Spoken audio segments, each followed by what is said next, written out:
Dangshen ke Sorkar Meghalaya kelarai ban pashat yakanan polok makti jangka Forest Sha Tourism Department. Yakani layat hu do ba pol lingdo Menteri Tourism hakilar pathai kubor hakashi pau tarik yayong.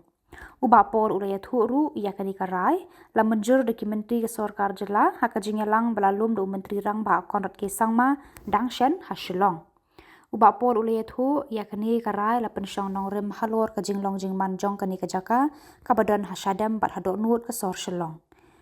Kalong ru ke jaka baki nong jengok kai perthai ki bang bat ki trang ban yu kejat habaki wan jengok yakani ka nong ba. Ula ong ru kanan polok kadai ka rong pen inam joka Meghalaya syaka perthai. Kumta la idun kam bakan don hakajing pejing kmi jong ke Tourism Department. Ulayat huru baka Tourism Department kan penut sakumba khat praklur tengka ban pen ithiang ya kan jaka daki lenti ya kejat bapaka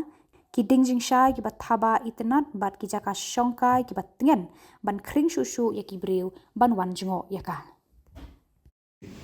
Kedai ke major tourist attraction ke kring wahai ki nong jengo perthai syakani ke jala ke joni bat ke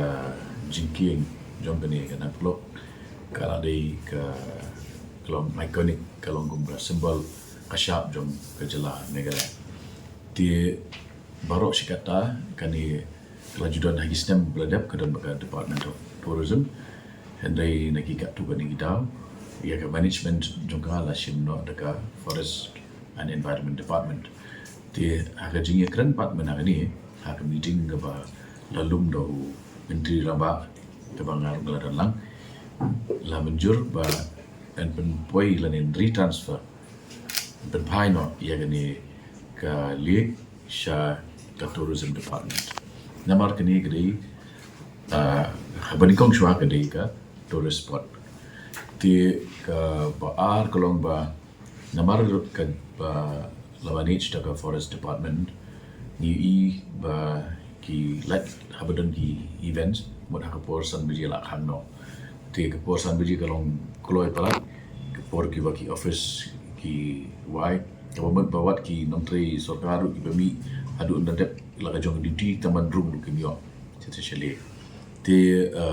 ki kwa ba in extend in penjalan ni kapor bagi nonjmo ki taman room kabalong adu shpo biji men nang tu ngila menjuru ya ka investment ka ba khat pra crore kani ke investment kan long nadu entry point syara lek ban penyar susu ya ke di room bak kemju ban develop ya ki wegi bele ki activities kum kanu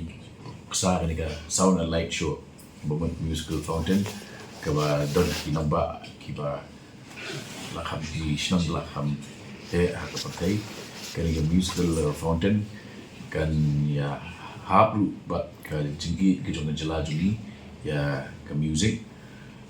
de nantu kindan ki cafes ki jaka shongkai na benta ki family ki longyeng na benta ki nong jong kai de kan dehi ka major boost ka jikin tiu ya ka tourism ha ni ka jela juni bangi inle immediately mustn't take over di Kalomba ini kat lang ni ki Department of Urban Affairs Piduri ban snai kini master plan di kat ba kata di snai kadang ya rajuk kupor ni nang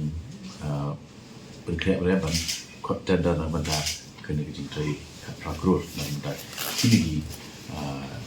di development dari part jangka jingping internet beautification ya kini kita lihat